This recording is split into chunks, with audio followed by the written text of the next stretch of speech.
I've never been super susceptible to poison oak, poison ivy, or poison sumac. It typically hadn't really bothered me. I used to keep it fought back on the ropes course and would pull it off trees with my fingers, both on Kill Mountain, and then the poison oak or poison ivy would hide itself in the Virginia creeper on the Wellstone course. And I've typically never been bothered by it. Now, Jackie's super, super sensitive to it. I can drag a rope through poison oak or poison ivy on the side of a cliff that we've been climbing or rappelling, and I can coil the rope on my shoulders. And then if Jackie washes my shirt, she will get poison oak or poison ivy off of my shirt. She's super susceptible to it. I could probably spell it and she'd start to itch. Well, the exception to this is I got a bad case of it one time. I was in Arkansas and I was hunting behind Granny Wallace's place, and I walked out into the woods in the dark, and I was using an old man vision tree climber, and I strapped it to this tree and I climbed up in the dark, and I couldn't get my tree stand to sit level. And it just wouldn't sit level. There was something going on and I couldn't figure it out in the dark. And I waited till the sun came up. And when the sun came up, I realized that was what was making my tree stand unlevel, was this very large gray fuzzy vine. There was nothing green growing on it. And so I thought, well, this, whatever it is, it's got to be dormant. It's in the middle of winter. And so I had this little folding saw in my backpack, and I pulled it out and I sawed this vine in such a way that my climbing stand would fit between it. Now, I'm not sure what the vine was. I'm not sure it was poison oak or poison ivy or poison sumac. I think it's probably the dreaded necrotizing version of some toxicodendron vine that grows in Arkansas. Whatever it was, when you take that vine and you reduce it to a fine sawdust powder and it gets into your glove and is mixed with sweat, it becomes not only potent but violent. I concocted or caught what is the equivalent of epidermal leprosy. And I couldn't get any relief for it. Jackie wouldn't touch me. We had guests over the house that year for Christmas, and I had to tape my hands up. It's not only on my hand, on the back of my hand and my thumb, it's on my wrist, on my forearm. It burned, it stung, it vexed me. After serious consideration, I believe that I could argue that Paul's thorn in the flesh could have been poison ivy. Oh, I had shots, I had creams, I had oils, I had pills, I had baths, I had scrubs. I got zero relief. This thing plagued me for weeks. And weeks later, I was hunting with my good friend Jim Goins. He came over to the house and picked me up early in the morning, and we drove up on top of Putnam Mountain, and we wandered off into the woods together, and we hunted. Well, at lunchtime, we came out of the woods to have a snack at the truck or eat a sandwich or something. And as we got ready to start deciding if we were going to hunt again or not, I told Jim, I said, I got to go home. I can't stay and hunt. My hand is on fire. It is killing me. Well, apparently my plight was something that Jim took pity on. Okay, pity's a strong word. But he said, we used to do this home remedy for the babies when they had diaper rash. We used to have this thing that we'd make a paste out of dirt dauber's nest, and we would put it on the diaper rash, and it would fix the baby's diaper rash. And maybe, just maybe, we could put some of that on your arm, and it would give you enough relief that you could hunt. Well, I was in such misery that I tried it. We walked around his property on the side of the old barn there. We found some dirt dauber nest. I broke them up carefully and poured water on them and used my knife and made a paste. And after we made enough paste, I applied it to my arm. And then when this concoction had dried, we took an old T-shirt that I had ripped up and we wrapped around it. I regloved myself and walked back out into the woods and hunted until dark. Well, after dark, I got out of the woods and Jim said, well, how'd you poultice work? And I'm not really sure that it helped, but it didn't hurt anything. So I said, well, I certainly hope this works because I've never heard of treating poison ivy with a dirt dauber's nest.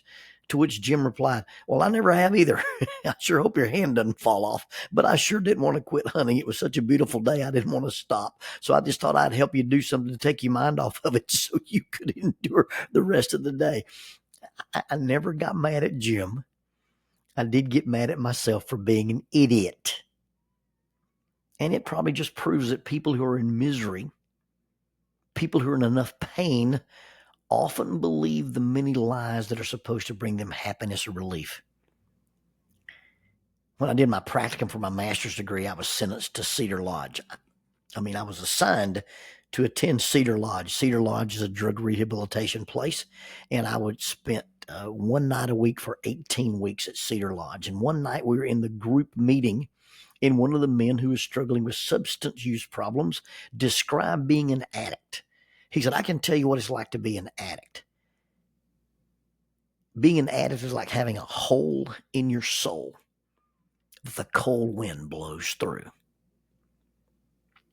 Imagine a hole in your soul that you can't feel, a pain you can't relieve, a feeling you can't stop, or a feeling that you want to create but you can't experience. And if you experience those kind of pains, those kind of hurts, you will believe the message. You believe any message that says, hey, take this, have this, own this, drink this, think this, do this, and you'll get relief.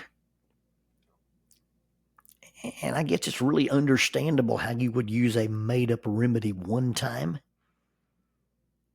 But how do you take a false remedy? How do you take a placebo poultice? And how do you repeat that mistake? You see, we create associations between experiences and feelings and experience create associations. The problem is that the made up, the placebo, the false remedy gets connected, married to, welded to, bonded to our experiences, and we associate the feeling of tension, trapped, or trauma to the substance we choose to use or the behavior we choose to participate in. And it's really not a question of what you use, but rather the feelings you feel or the thoughts you have when you make the decision to use. That's the key to addiction. Now, I'm not an addictions counselor. I've never been addicted, and the folks on the substance use disorder community side of things, they like to protect their turf. I often hear people say, only people with lived experience can understand or treat this. Only people who have been addicted can treat addictions. In my defense, I'd like to say I've never been a deer either. But my freezer is full of them, and I have the heads and the antlers to prove I understand what they do that gets them killed. You see, when there is a hole in your soul and you seek to fill it, the feeling and the false fulfillment are the key to understanding and breaking addiction. If I discover, if I try something that promised to help me feel or not feel, as the case may be, and if it works just a little, if it works but only temporarily, I will repeat the behavior or I will increase the volume.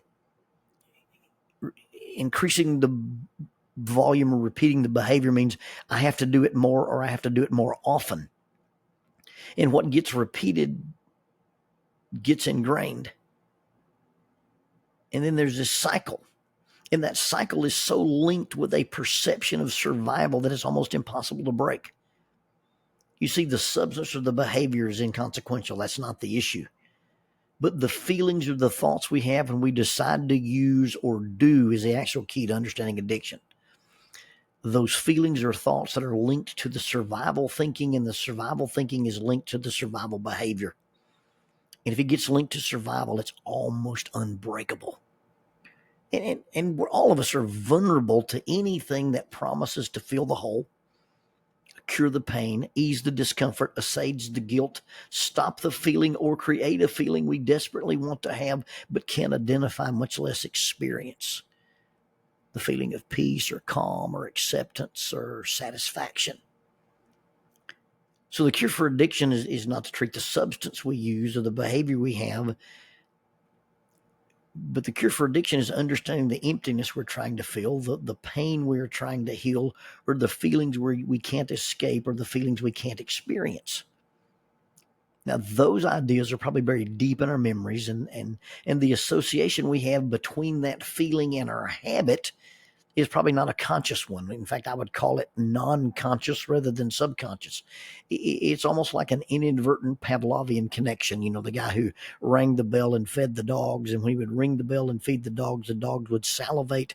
And at some point during the experiment, he could ring the bell and there'd be no food, and the dogs would still salivate.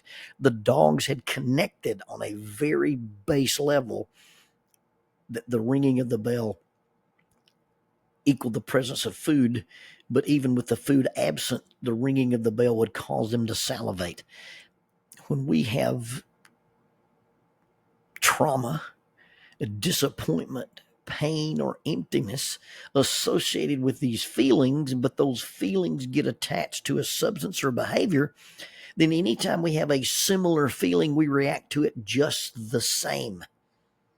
And this association is not real, but rather subconsciously or non-consciously or inadvertently created. But the connection is contrived. It's not real. It's a made-up remedy. It's probably not a connection that can be articulated. We really aren't aware on a conscious level that there's this rule that says when I feel like or I don't feel like, then I use this or do this.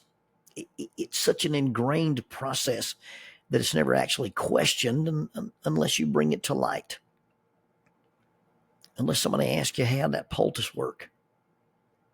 You see, when analyzed in the harsh light of reality, we end up realizing that we are treating or retreating a past wound with a substance that never actually worked. But somehow we got the idea and kept the idea that it would make us better, if not at least make us feel better.